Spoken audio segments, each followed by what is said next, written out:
Hello friends, आज अपन top 20 question thermite welding पे करेंगे। क्वेश्चन नंबर 1, थर्मिट वेल्डिंग मुख्य रूप से किस प्रकार की वेल्डिंग है? तो थर्मिट वेल्डिंग है chemical fusion welding, option number C, जिसमें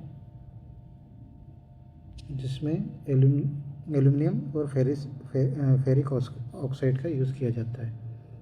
ऑप्शन नंबर सी है ना इसका वो है एक्सप्लेनेशन। थर्मिट वेल्डिंग एक रासायनिक वेल्डिंग प्रक्रिया है जिसमें ऊष्मा और पिघली हुई धातु रासायनिक प्रतिक्रिया थर्मिट मिश्रण के माध्यम से प्राप्त होती है। इसमें एल्यूमिनियम और फेरिक ऑक्साइड का मिश्रण रहता है। इसमें एल्यूमिनियम की मात्रा 1 रेशियो और फेरिक ऑक्साइड की मात्रा 3 रेशियो में रहती है। ठीक है। क्वेश्चन नंबर 2,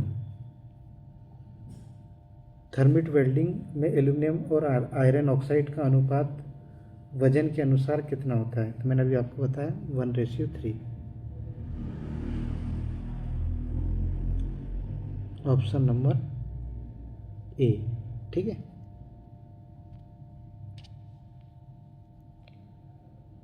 थर्मिट वेल्डिंग में एल्यूमिनियम का उपयोग किस रूप में किया जाता है? क्वेश्चन नंबर 3 है, थर्मिट वेल्डिंग में एल्यूमिनियम का उपयोग किस रूप में किया जाता है? तो इसका ऑप्शन सही है रिड्यूसिंग एजेंट के रूप में, अपचायक के रूप में। Option number B.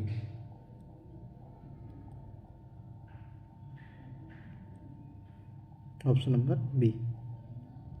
ठीक है।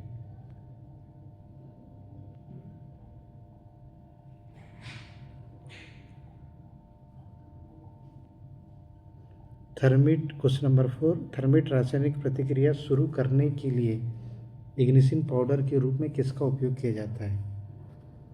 इग्निशन पाउडर के रूप में किसका उपयोग किया जाता है? मैग्नीशियम और barium peroxide. Option number 1।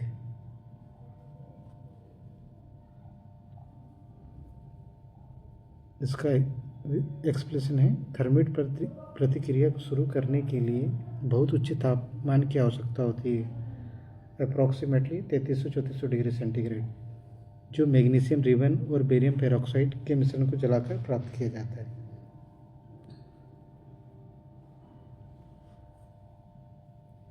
Question number 5, thermite प्रतिक्रिया के दौरान, थर्मिट रिएक्शन के दौरान लगभग कितना टेम्परेचर उत्पन्न हो जाता है? तो ये है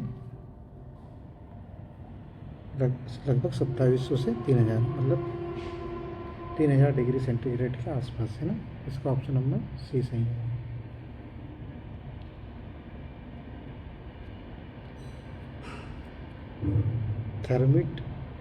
थर्मिट वेल्डिंग को सबसे आम उपयोग निम्नलिखित में से किसे जोड़ने के लिए किया जाता है?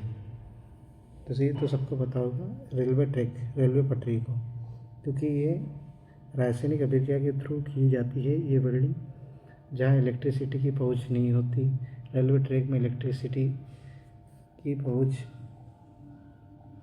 दूर पड़ता है और ये बहुत कारगर है रेलवे ट्रैक को जोड़ने के लिए। दो पटरियों के बीच रिएक्शन कराकर दो ट्रैक को जोड़ते हैं। थर्मिट वेल्डिंग आमतौर पर यूज़ होती है रेलवे ट्रैक को जोड़ने के लिए। ठीक है। क्वेश्चन नंबर 7, थर्मिट प्रतिक्रिया के बाद क्रूसिबल में क्या बचता है और वह कैसे अलग होता है? इसका ऑप्शन नंबर सी सही है, एल्यूमिनियम ऑक्साइड जो स्लेग ऊपर तैरता है और पिघला लोहा नीचे बढ़ जाता है। जो एल्यूमिनियम और फेरिक ऑक्साइड का जो मिश्रण रहता है, तो एल्यूमिनियम ऊपर स्लेग के रूप में निकल जाता है और पिघला लोहा जो आयरन होता है वो नीचे बैठ जाता है। क्वेश्चन नंबर 8,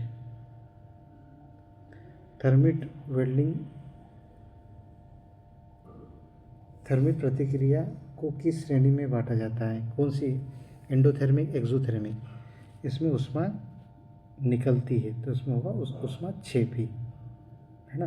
और ऊष्मा शोषक की वो होती है जिसमें ऊष्मा दी जाती है, तो ये है ऊष्मा क्षेपी एक्सोथर्मिक है ना। ओके, क्वेश्चन नंबर 9, थर्मिट मिश्रण पिघलाने और प्रतिक्रिया कराने के लिए प्रयुक्त होने वाले विशेष पात्र कंटेनर को क्या कहते हैं? इसको बोलते हैं crucible. Crucible option number B सही होगा इसका। ठीक है, क्वेश्चन नंबर 10, थर्मिट वेल्डिंग प्रक्रिया को पूरा होने में रासायनिक प्रतिक्रिया का समय लगभग कितना होता है? ये होता है कुछ सेकंड में, 1 मिनट में। जो रासायनिक अभिक्रिया होती है वो 1 सेकंड, कुछ सेकंड में हो जाती है, 1 मिनट के आसपास में हो जाती है, 15 से 30 सेकंड में पूरी हो जाती है। इसका ऑप्शन नंबर हो जाएगा ए। ठीक है, क्वेश्चन नंबर 11, वेल्डिंग से पहले जोड़े जाने वाले भागों के चारों ओर मोल्ड क्यों बनाया जाता है? ये होता है पिघली हुई धातु को रोकने और उसे आकार देने के लिए। इसका ऑप्शन होगा नंबर बी सही होगा। मोल्ड जो है, जो पिघली हुई धातु को रोकने के लिए यूज़ किया जाता है, और जो आकार देना होता है, साइज देना होता है, जो ट्रे का साइज होता है उस शेप में वेल्डिंग हो, है ना, इसलिए अपन चारों ओर मोल्ड लगाते हैं। ओके, थर्मिट वेल्डिंग्स में क्वेश्चन नंबर 12, थर्मिट वेल्डिंग में वेल्डिंग से पहले वर्कपीस को प्री हीट क्यों किया जाता है?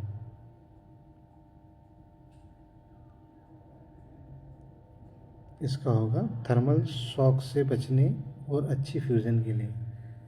थर्मल शॉक से बचने और अच्छी फ्यूज़न के लिए थर्मिट वेल्डिंग से पहले वर्कपीस को प्री हीट किया जाता है। ये होगा ऑप्शन नंबर ए।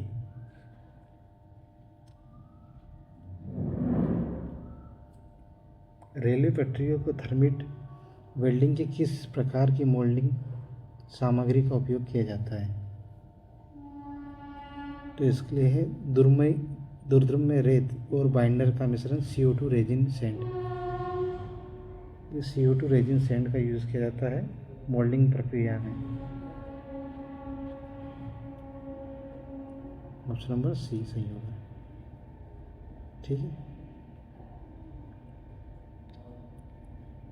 क्वेश्चन नंबर 14, थर्मिट वेल्डिंग का मुख्य लाभ निम्नलिखित में से कौन सा है? ये इसका होगा, इसके लिए भारी बिजली आपूर्ति की आवश्यकता नहीं होती है। मैंने पहले ही बताया कि जनरली ट्रैक के पास इलेक्ट्रिसिटी पहुंचाना मुश्किल होता है, इसलिए थर्मिट वेल्डिंग का यूज़ किया जाता है, और ये आसान पड़ती है अदर वेल्डिंग से ट्रैक को जोड़ने के लिए। ठीक है, इसका होगा option number A. Thermit welding में क्रूसिबल के निचले हिस्से में बने छेद को खोलने के लिए किसका उपयोग किया जाता है? इसका होगा option number B, tapping pin या थिम्बल का। टेपिंग पिन या थिम्बल का उपयोग किया जाता है छेद में, क्रूसिबल के निचले हिस्से में बने छेद को खोलने के लिए टेपिंग पिन या थिम्बल का उपयोग किया जाता है।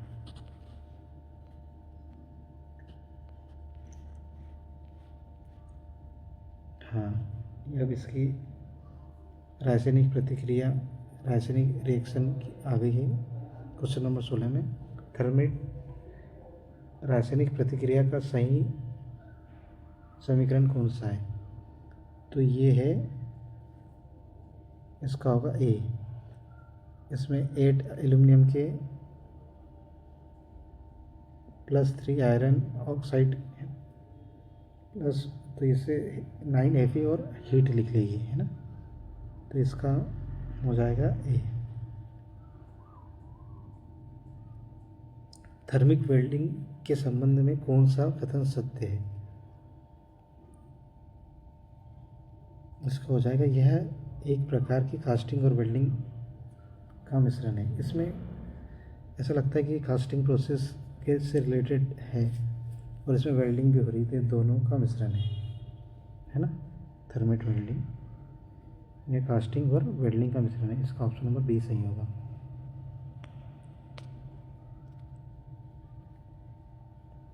तांबे के